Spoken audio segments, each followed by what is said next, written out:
আপনার অপরিহার্য, সকলের জন্য মরণ হবে বাবা। এই মরণের আগে আমাদেরকে ফাতিহা সংগ্রহ করাটা হলো উচিত। এমন জীবন মরা করিব গঠন, মরণে হাসিব আমি কাঁদিবে ভুবন। ও যুবকেরা, পৃথিবীর জমিনে আমাদেরকে আপনার কিনা প্রতাপাত্তন করার জন্য এসেছি। আল্লাহ পাক আল্লাহ তাআলা আমাদেরকে যখন মরণ দেয়, জাকান্দানি হয়, ও বাবাজিরা, হাদিস শরীফের মধ্যে আসছে, আল্লাহর হাবিব সাল্লাল্লাহু তাআলা আলাইহি ওয়াসাল্লাম বর্ণনা করেছেন, মানুষ যখন আপনার মৃত্যু মুখে পতিত হয় তখন সে ফেরেশতা দেখতে পায়। ও বাবাজি আমার, যিনি রুজি দান করে, আল্লাহর ফেরেশতা যিনি রুজি বহন করে করে এনে দেয়, ওই ফেরেশতা এসে হাজির হয়ে যায়। আয় আল্লাহর বান্দা বান্দি, আমি তামাম দুনিয়ার বুকে ঘুরে এলাম, তোমার জন্য একটু লুকমা রুজি পেলাম না। তখন ওই ব্যক্তির কথা বন্ধ হয়ে যায়, চতুর্দিকে শুধু ফেল ফেল ফেল করে তাকাতে থাকে। এ বাবাজিরা আর কথা বলতে পারে না বাবা। ওই ব্যক্তিটা শুধু এদিক ওদিকে তাকাতে থাকে। জাকান্দানি শুরু হয়, ফেরেশতা এসে বলে রুজি পেলাম না। পানির দায়িত্ব যে ফেরেশতা ছিলেন, তিনি পর্যন্ত যে খবর দিচ্ছেন, আমি দুনিয়ার জমিনে তোমার জন্য একটু পানি তলাশ করলাম, তামাম দুনিয়া ভ্রমণ করেছি, তোমার জন্য একটু পানি সন্ধান করে পেলাম না। ও বাবাজিরা আমার, এমন করে নিঃশ্বাসের ফেরেশতা, নিঃশ্বাস প্রশ্বাসে এই বাবা যে ফেরেশতা নিযুক্ত রয়েছে, ওই ফেরেশতা এসে হাজির হয়ে যায়। ভাইজান, আপনার জন্য তামাম পৃথিবীর জমিনে আমি ভ্রমণ করে করে আর নিঃশ্বাস প্রশ্বাস পেলাম না, অচিরেই আপনার মৃত্যু হবে। চতুর্দিকে ফেরেশতা দেখতে পায়, কথা বলতে পারে না, হা করে। বাবাজি আমার চোখ দিয়ে দেখে, যদি সে নেককার হয়, নেককার ফেরেশতা দেখতে পায়, শান্তিময় ফেরেশতা দেখানো হয়, জান্নাতের আরাম তাকে দেখানো হয়। আর যদি বদকার হয়, ওর জন্য আযাবদায়ক ফেরেশতা, জাহান্নামের কষ্ট দেখানো হয়। বাবারে, বিশ্বাস করে তখন, আল্লাহ আমি যদি আর একটু দুনিয়ায় থাকতাম, আমি তওবা করলাম, মাফ করুন আল্লাহ, আমাকে মাফ করুন, আমি পৃথিবীর জমিনে আর যদি আয়ু পাই, আপনার কিঞ্চিত হুকুম অমান্য করব না। আমার আল্লাহ পাক বলেন, হয়ে গেছে তোর, এখন তওবা কর, এখন বিশ্বাস আনা, আমি আল্লাহ পাকের। এতদিন তুমি তো না দেখে আমল করতে মেনে নিতাম, দেখে দেখে ঈমান আনতো, এই ঈমান আনার কোনো মূল্য থাকবে না। আব্বাজি আমার সোনাবানিকেরা, ওই ফেরেশতা আপনার কিনাও চলে যাবে, আল্লাহ পাকের ফেরেশতা মালাকাল মউত আসবে। মালাকাল মউত কেমন, এই যুবক শুনে রেখে দিন, এই মালাকাল মউত এমন পৃথিবীর জমিনে আল্লাহ পাক এত ভয়ানক তাকে বানিয়েছেন, এত ভয়ানক তাকে বানিয়েছেন। আব্বাজি আমার, যেমন আমার আপনার সম্মুখে যদি একটি থালা রাখা হয়, থালা থেকে যখন যেটা ইচ্ছা সেটা আমি খেতে পারবো। ফলমূল রাখা আছে থালায়, যখন যেটা সেটা আমি খেতে পারবো। আজরাইল মালাকাল মউতের অবস্থা এরকম বাবা, এক হাত মাশরিকে আর এক হাত মাগরিবে, ওই মালাকাল মউত আমাদের রূহ কবজ করতে আসবে। ওরে যুবকরে, একটু ভয় করো, জগতের বুকে আল্লাহর ইবাদত করো, আমরা নামাজি হব, পরেজগার হব, সুদ খাবো না, মিথ্যা বলবো না, আল্লাহ আপনার যাতে পাওয়া যায়, নবী পাক যাতে পাওয়া যায়, সেই পথ বেছে নেব।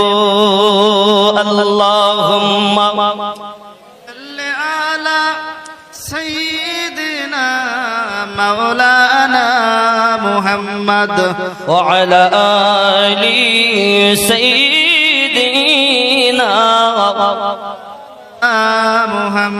আমার আব্বাজি সোনামানিকের, খুব ভালো করে মাথায় রাখুন, আমি আপনাদেরকে বোঝাতে চাচ্ছি মরণটা অনিবার্য। আব্বাজি আমার, যখন তার মরণ হবে এত কষ্ট হয়।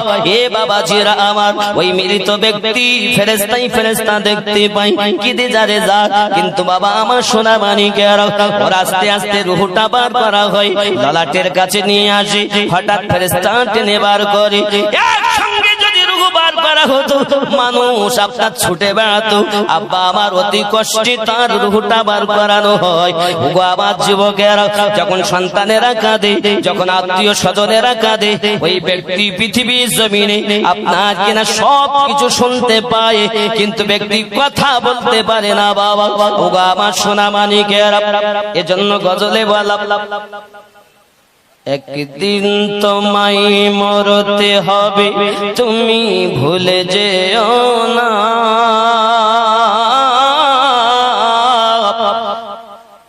হবে মাটির বিছানা গো তোমার আসল ঠিকানা। আপন জনের কান্না যত সবই শুনতে পাবে, বুক ফাটবে তো বুক ফুটবে না, কেমনে জবাব দেবে?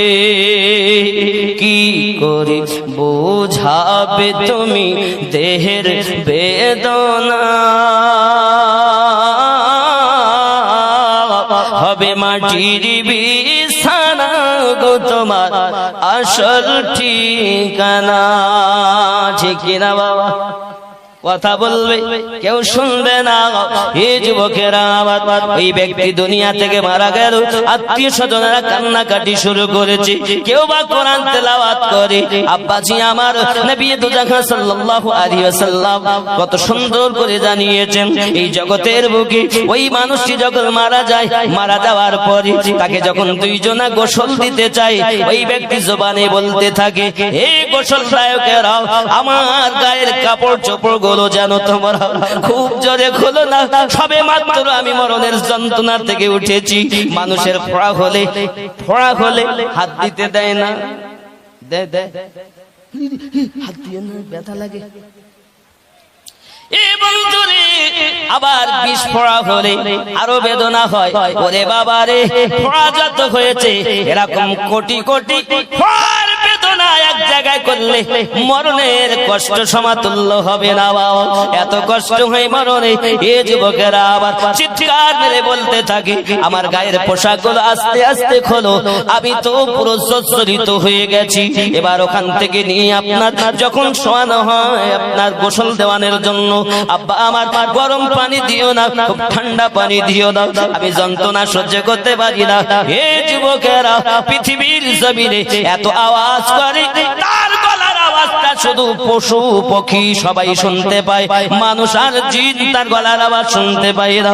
ইয়া বাজি, পৃথিবীর জমিনে এত কষ্ট হবে, কাদের জন্য আমরা সংসার সাজিয়েছি, কাদের জন্য অট্টালিকা করেছি, কাদের জন্য আমরা সব কিছু করে ফেলেছি, সুদ খেলাম কাদের জন্য, মদ পান করলাম কাদের জন্য, সুখ কোথায় চেয়েছি বাবারে। মিশে দুনিয়াতে এসে আমার নবী পাক বলেন, দুনিয়া মাজরাতুল আখিরা, দুনিয়াটা হলো আখিরাতের খেতি বাড়ি। দুনিয়ার জমিনে তোমরা আখিরাতের পুঁজি তৈরি করো। সোনামানিকেরা, জাহান্নাম সম্পর্কে আলোচনা করা হয়েছে। যারা দুনিয়ার বুকে আপনার কিনা বেপরদায় ঘুরবে, সুদ খাবে, মদ পান করবে, আব্বাজি আমার জাহান্নাম তাদের জন্য অবধারিত। যুবকেরা, আমার নবী, আপনার নবী সাল্লাল্লাহু আলাইহি ওয়াসাল্লাম একদিন আপনার কিনা সাহাবায়ে কেরাম দিগকে নিয়ে বসে আছেন। হঠাৎ একটা গম্ভীর আওয়াজ হলো, সাহাবায়ে কেরাম চমকে গিয়েছেন, হুজুর এই আওয়াজটা কিসের আওয়াজ, এই আওয়াজটা কিসের শব্দ? আপনার আমার নবী বলেছিলেন, আয় আমার আশিকেরা, এই আওয়াজটি হলো এখান থেকে 70 বছর আগে জাহান্নামের উপর থেকে একটা পাথর নিক্ষেপ করা হয়েছে, ওই পাথরটা আজ তলতে যে ঠেকেছে তার শব্দ তোমরা শুনতে পেয়েছো। আমার আব্বা গো, জাহান্নামের গভীরতা যদি এমন হয়, না জানি ওই জাহান্নাম আমাদের জন্য হবে। আব্বা আমার জান্নাতে যাবার একটি পথ, ওই পথটার নাম হলো পুলসিরাত। আমার যুবকেরা, জাহান্নাম ভয়াবহ জায়গা যুবক, ভালো করে বুঝুন। আপনার আমাকে কবরে যখন নিয়ে যাবে, মৃত ব্যক্তি আওয়াজ দিয়ে বলবে, আমাকে কোথায় নিয়ে যাও, আমাকে কোথায় নিয়ে যাও। ওরে আমার বন্ধুরা, ছেলেরা, মেয়েরা, আত্মীয় স্বজনেরা, আমি আল্লাহকে অস্বীকার করে চলেছি, ইসলামের আমল করিনি, শরীয়তের আমল করে জীবন যাপন করিনি। আমার মতো যেন তোমরা হয়ে নাও। আমি যেমন পাপী হয়েছি, শুধুমাত্র অর্থ সঞ্চয় করেছি, আল্লাহর রাস্তায় অর্থ ব্যয় করতে চাইনি। এ আমার সন্তানাদি আপনজন, তোমাদের কাছে অনুরোধ করি, তোমরা যেন আমার মতো হয়ো না। আব্বাজি আবার সোনামানিকেরা এমনি করে আত্মনাদ করে কান্নাকাটি করে শুরু করে দেয়। আব্বা আমার কান্নাকাটি করি করি আপনার কিনা বলতে থাকে, তার গলার আওয়াজ মানুষ শুনতে পায় না, জিন শুনতে পায় না, সমস্ত প্রাণীরা কণ্ঠের আওয়াজ শুনতে পায়। বাবা আমার মৃত ব্যক্তি কথা বলে, আমাকে কোথায় নিয়ে যাচ্ছ? আমাকে নিয়ে যেও না, আমাকে রেখে দাও, আমি আমার সন্তানদের সঙ্গে থাকবো। এত কষ্ট করে ঘর বানালাম আর আমাকে কবরস্থানে নিয়ে যাও। এই যুবকেরা সেই ব্যক্তি আফসোস করে, কিন্তু সে যদি ইমানদার হয় আওয়াজ করে বলে আমাকে জলদি করে নিয়ে চলো, কারণ এতদিন যে নবীকে দেখার জন্য পাগল ছিলাম কিতাবে এসেছে ওই নবী কবরে আসবে, আমি নবীর সঙ্গে সাক্ষাৎ করব। সুবহানাল্লাহ। আমার বন্ধুরা এমনি করে তার আওয়াজ শুনতে পাই। অনেকে বলে মারা গেল, শেষ হয়ে গেল। সেই হাদিসের ভিতরে প্রমাণ আছে, নবী পাক সাল্লাল্লাহু আলাইহি সাল্লাম বলেছেন মৃত ব্যক্তিরাও কথা বলে, তার গলার আওয়াজ সবাই শুনতে পায়। এমন কি কবরস্থানে যখন যায় সবাইকে চিনতে পারে, যারা কবরে নামে তাদেরকেও চিনতে পারে। আমার আব্বা জানেরা মৃত ব্যক্তি পৃথিবীর জমিনে কথা বলেছে, তার প্রমাণ রয়েছে।